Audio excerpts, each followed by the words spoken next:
Hi everyone, my name is Blair Robinson and thank you so much for coming to my YouTube channel. Today I'm going to be talking about how God builds strength and how He's built strength in my life. Today I'm dressed up a little fancy today, I got my fancy earrings and everything on.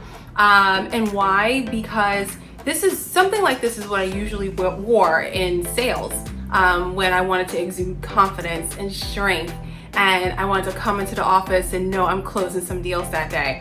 But this is also what the world does and what the world sees as strength. But today we're going to talk about how we build strength inwardly God's way. This topic is so close to my heart because I went through so many trials. I went through so many trials to actually build the strength. So let's talk about what the definition of strength is. So one of the definitions, and the definition we're going to be talking about, is the capacity of an object or substance to withstand force or pressure. You have to withstand force or pressure. And I think we don't think about this very much when we talk about strength in the world, right? We do this. We put the clothes on and we go, yeah, I'm strong, I'm confident, I'm hashtag this, I'm hashtag that, And is that really strength? Is it? Because when you put these clothes on, when you say these things, what trials have you gone through to actually have validity in what you're saying? And whatever trial you went through, did you learn from it to gain strength, or did it make you more angry? Because if it made you more angry and it made you more offensive, then you didn't gain strength. You fell in weakness. But I'm getting ahead of myself. So the primary way that God builds strength, like I said a little earlier, is trials. That's not a fun method. I really wish there was another way He could do it, but because and this is not what God is saying, but I think because our nature, it may not be any other way to do it. Sometimes we actually have to touch the flame to learn something. And sometimes we have to have our weaknesses exposed to actually gain strength. And that's really what a trial is. So it wouldn't be a trial if it was your strength, right? I can walk, I'm a New Yorker. So I can walk a pretty long distance without, huffing and puffing. But let's just say someone from Texas, right? Because in Texas you drive everywhere. So they're going to be huffing and puffing way sooner than I'm going to be huffing and puffing because that's not their strength, right? Two factors in a trial. It usually comes from a place that's a weak place in your heart or in your spiritual life or emotionally. It's some place that God needs to pluck out and say, we need to build strength in this area. 1 Peter chapter 5-10 says, but may God of all grace, who called us to His eternal glory by Christ Jesus, after you have suffered a while, perfect, establish, strengthened, and settled. So that is pretty much the formula for strength, is to suffer a while. And we're not talking just a little cut, we're talking bruises, suffering, really going into those places that you don't want God to go to build that strength. So how do we get through these trials? Well, I have two little things that I've learned. Number one, don't fall for the trap. Do not fall for the trap. The trap is your immediate reaction to things, whether it be anger or just overreacting, falling into depression. These are traps. These are not going to help you get through the trial. It's just going to sink you deeper into the trial. One of my favorite movies is The Neverending Story. You had Atreyu. He's going through the swamps of sadness. He just lost his horse. His horse slipped into the sadness and drowned in the swamp. So he's hoofing it through the swamp. He himself is sad. He's just about to fall into depression himself, but he just had that little bit of determination. And all of a sudden, Falkor, which was his luck dragon, came in and rescued him. And I always saw Falkor as God coming to rescue Atreyu right in the nick of time, because he just stayed the course. He didn't fall into it. He didn't fall into the sadness, even though he lost everything. He just got the worst news from Moira, which was this big turtle who just didn't care about anything. And he stayed the course. And honestly, that's what we need to do for our victory. Jesus Christ stayed the course. Okay, he prayed, and Jesus had the biggest trial. He prayed so hard that he was sweating blood. And I did hear a scientific explanation for that too at one point, where you can be that stressed, where your capillaries dilate and blood comes through. That's how stressed and just I can't even describe the word actually Jesus was feeling. But you know what? He got up. He just said, "Your will be done, Lord," and that's it. And he stayed the course, and he shed his blood for all of us so that we get a shot in heaven. So we have inheritance, that we have a right to come to the throne. So as God's children, it is our duty, it is actually our birthright to suffer and go through these trials, because this is what's going to show us approved, as well. Studying the word, of course, will show you approved. But going through the trials is what's gonna help you reach that perfection. It's gonna be what helps you get that strength that God needs you to have in order to say, you know what, okay, on to the next. And you get strength from that, you go on to the next. So it might sound a little discouraging to know that one trial leads to another trial, another trial, but trust me, when I look at myself 10 years ago and I look at the trials I went through then and how I came out of it, if I went through those trials again, it would not hurt as much. It would not hurt as much, because iron sharpens iron. God's really been grooming and sharpening me, so that when I do go through these harder trials, I have a whole Rolodex of other trials that I've been through to understand, okay, this one's a little similar, just a little bit mutated, a little bit more of that extra level. I know what to do. I'm ready. I know what to do. Do I want to go through it right now? No. Is this a good time to go through a trial right now? No. Is it stressful? Yes. But I have that anchor in God. I have my word. I have the receipts that God will always come through, and he will always rescue you, and he will always show himself. You just got to hang in there and let him develop that strength and that weakness, so that you can walk in your purpose and you can walk in your victory. So yeah, actually I just said 1 and 2. So 2 would be stay the course. Don't stop. Don't stop. Whatever you do, don't stop and don't give up. 2 things come to mind.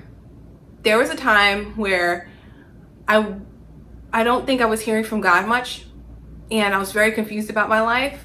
And I would come into church. I didn't want to listen to the pastor. I didn't want to worship. I just said, you know what, Lord, please accept my showing up. Please accept my showing up. And it was straight from my heart. It wasn't arrogant, like, okay, well, you lucky I'm here. Like, no, it was, please accept me showing up, because this is all I got. This is all the strength that I got right now. And that happened, I would say, for almost a month. It was just numbness, this numbness. It was a feeling of neither here nor there. But I just, out of obedience and out of just something saying, just keep showing up, I did it. And it came to a point where that wall was broken, and I was able to speak to God again and feel his spirit again, and just have that organic relationship with him again. And I went through that, I'm sure, because I think God wanted me to learn that you're not gonna always have that tangible feeling at times. Sometimes you just have to be obedient. Sometimes you just have to walk in obedience. And thank God I don't go through those valleys much anymore. Nowadays when I pray to the Lord, I feel him right there, and it's very comforting. But I know sometimes if I'm praying to him and it's not on the intensity level that I would love to happen, I look back at those days and go, you know what? But I know you're here and I know you're listening. So whatever's going on in the air right now, that's causing this stagnation, I rebuke it, and I'm just going to keep praying and just keep praying. And so through that prayer, I had breakthrough. Second one. So I started out as a real estate agent in 2012. A lot of stuff had changed in my life at that point. I was out. I had ended a 4-year relationship with someone. I moved back home with my mother. I had started a new career, which was real estate. I was just really into me mode, just trying to find out who Blair is and, get this new career going and all of that, and watching Selling New York, thinking I was going to be like the $1 million, listing person, about to make this money. Like, yeah. So, and I eventually did make decent money, but at that time, my whole mentality was different. I came into it like, yeah, this is gonna be it. But little did I know the trials I had to go through in the beginning. Gosh, I think by the time I got my own apartment, I wasn't making the money I wanted to, and I hit a very low season sales wise. And thank God I paid about 2 months of rent in advance. I was sleeping on the couch with my cats. Okay, sometimes my cats would eat better than I did. Literally, I think I lived off of rice and beans or something like that for God knows how long, probably about 2 weeks or more. And then when I could grocery shop, Trader Joe's, you are a gift from the Lord, because I can get about like a whole week of dinner for $30. So I was living that Trader Joe's life, serious. So were my cats, got the cat food from Trader Joe's too. So yeah, I was in that lull, but you know what? Every day I got up, I put on something like this. I would be putting my makeup on in the mirror with tears, and then wipe, pat it again, put makeup on, tears. Like it was serious. I had so many doubts in my head, things telling me to quit. Things telling me I'm gonna fail. I'm a failure. All this stuff just kept coming up. All these negative thoughts just kept coming up, but I kept showing up and I kept praying to God. I was like, God, Lord, please help me do these deals. Help me get through this. Help me through these deals. And I think honestly that may have been around the time that I just spoke about when I wasn't hearing from the Lord. So I think it was that was a pretty tough season in my life. So it came to a point where I started doing more deals and I started getting more clients, but that I may have went through a whole winter, 3 or 4 months of just extremely slow traffic. So what did I learn from that? To keep following my heart, because inside of me, the Lord was just saying, keep at it. I didn't have the urge to quit. I didn't have that word from him that said quit. You need to do something else. All the lies in the airwaves, and if you have time, watch my video, Big Little Lies. Got from a TV show, but it's that same concept. All this negativity, you're a failure. You'll never amount to anything. Like, you got to block that out and keep going the course. And so now, and that was in 2012, and now we're in 2020, that's 8 years ago. So now when that happens, and trust me, it does, okay? When I got promoted, actually both times I got promoted, the same thoughts came creeping up in my head because the pressure was on.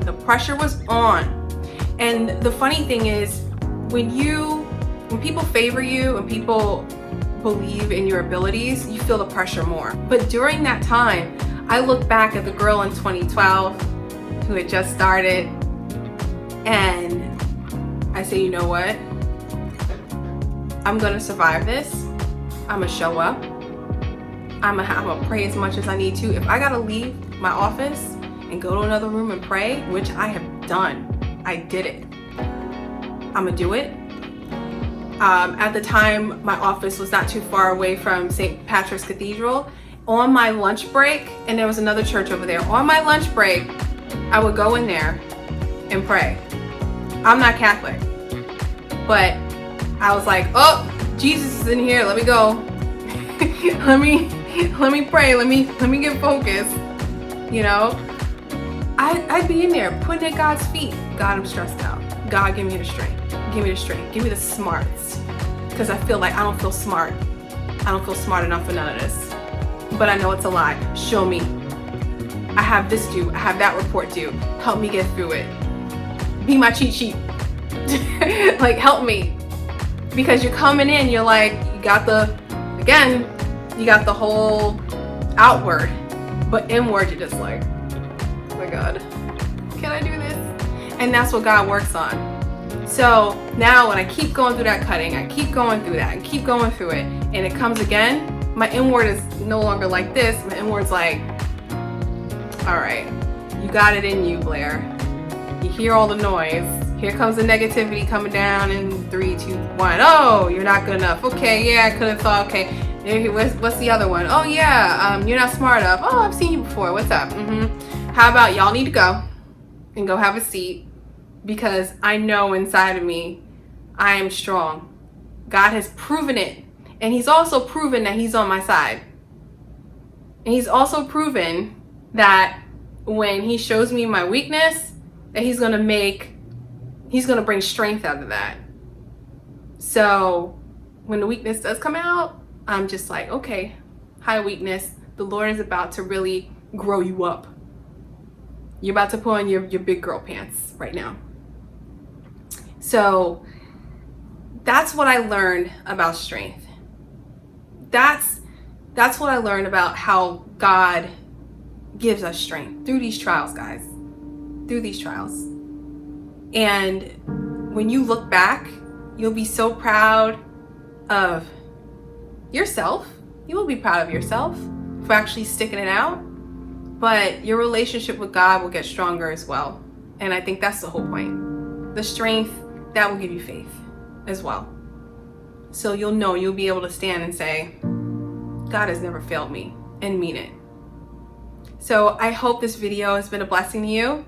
I pray for all of you who's watching, for all of you who don't know Jesus Christ. I pray that you find him in this moment and you just pray, get on your knees and say anything. I don't care if it's, hey, I don't know you. I don't know you, but show me who you are. Please, I need you. If you come with a whole heart and humility, I really know that the Lord is gonna meet you. He's gonna meet you where you stand. You know, he's not gonna take someone who is a beginner and have such high expectation. When you start walking with God, yes, he expects more, but that's normal. As you grow up, there's more expectations in life. You know, we're not, the same expectation is not gonna go for a 5-year-old that there is for, I don't know, a 50-year-old CEO. So, you know, come as you are. Come as you are to God. Even if you're in the middle of the walk with the Lord and you fell away, come as you are. Indefinitely. And you know what, I think I'm going to do a video because I was reading 1 Samuel, and he was talking to the Israelites, and there's something in there that I found interesting about sinning and how God is pretty much telling them how to come back to him after they've sinned. And I think that's really important too, and that's something that can really hinder your strength as well, because we all sin. Some of us, a lot of us, all of us, we sin on purpose. You know, we're on our walk, we're like, yes, you know, I'm not gonna do it, and then you'd be like, oh, check with it, I'm gonna do this today, you know. But I pray that God pulls you out in those moments, and I highly recommend a prayer where you invite the Lord to block the opportunity for you to fall into the sin. I have certain weaknesses, and that I'm working on, but I know for a fact that if the Lord does not come in a big way, I'm falling into that gap. That's just my vulnerability right there. And I say, Lord, listen, you notice the weakness I'm working on, and that we've consistently been trying to work on this with me. God, keep me away. When I just give me the strength to identify it and keep me far away. Close some doors. Ask God to close doors. Ask him to close doors for certain opportunities as well. Certain opportunities may not really be from him. I've done that when applying for jobs. I've done that when dating. I can like somebody a whole lot and be like, Lord, I really like this guy, but I give you permission to close the door. I ask you to close the door, please. If it's not of you, close the door. And he's closed the doors real hard. Okay. But you know what? I'm thankful for it. I really am thankful for it. Because that's how good God is. So thank you so much for watching. God bless everyone. And I hope you have a lovely, lovely day. Bye.